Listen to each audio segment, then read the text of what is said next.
And CBS News political contributor, chief national correspondent for the New York Times Magazine, Mark Leibovich, is in Washington. Good enough to join us on this second day of 2017. A happy new year to you, Josh. Happy Mark. New Year.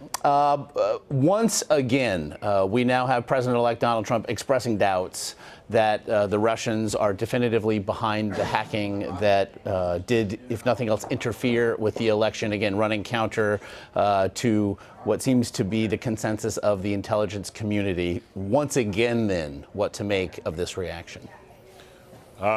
Well, this time he says he has, inside information that he's going to share with all of us. So I guess we'll see what that is. I don't know if this is independently accumulated or what.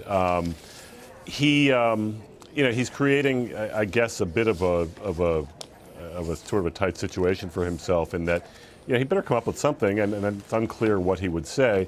But it's also very unusual, and it's also very serious. I mean, pretty soon, any sort of political consideration vis-a-vis Barack Obama, the outgoing administration, Hillary Clinton, I mean, that's all going to sort of fall by the wayside a little bit, and he's going to be in charge of not only this issue, but also this intelligence community that he is now, implicitly, if not denigrating, certainly questioning in a rather consistent way. So we'll see what he knows. We'll see what he says. And it isn't just people such as Adam Schiff, who said if he's going to have any credibility as president, he needs to stop talking this way. We also heard one of his very staunch surrogates under Tom Cotton say that Vladimir Putin needs a new sense of boundaries. And yet again, we just saw, but a couple days ago, the president-elect tweeting that Vladimir Putin was very smart. How much longer can he run counter, not just to the intelligence community, but to really an increasingly bipartisan group who believes that something else need be done here? Yeah, I also was struck by the Tom Cotton remarks. And also, I mean, Tom Cotton is hardly a voice in the wilderness here. I mean, much of the sort of prominent Republican, many of the voices in Congress have been prominent Republicans, John McCain, Lindsey Graham among sort of the top two.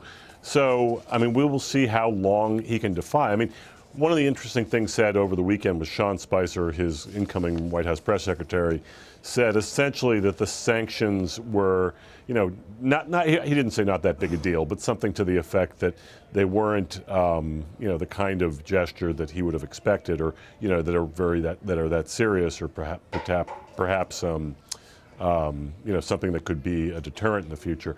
I mean, does that mean that they will actually be stronger? Does that mean that if the Trump administration finds that this intelligence is viable, they'll actually go and go sort of do something in a more hawkish way?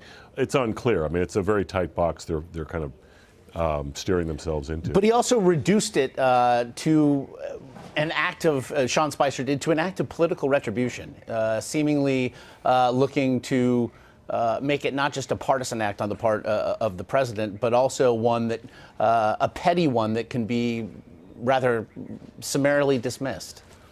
Yeah, I mean, I think the easy answer to that is, political against who? I mean, this is a gesture. This is a measure against the Russian government for what President Obama and his administration has been very clear about who they think did this. So it's unclear who the political victim is here. Look, it's a dangerous game. We'll see what the president-elect has to say when he weighs in more substantively on this. We did again hear the president-elect say that he knows hacking better than most anyone. And you mentioned it earlier, this idea that he'll be discussing some insider information that he has. Is there anything that he could provide, perhaps, that could recast the way this appears now?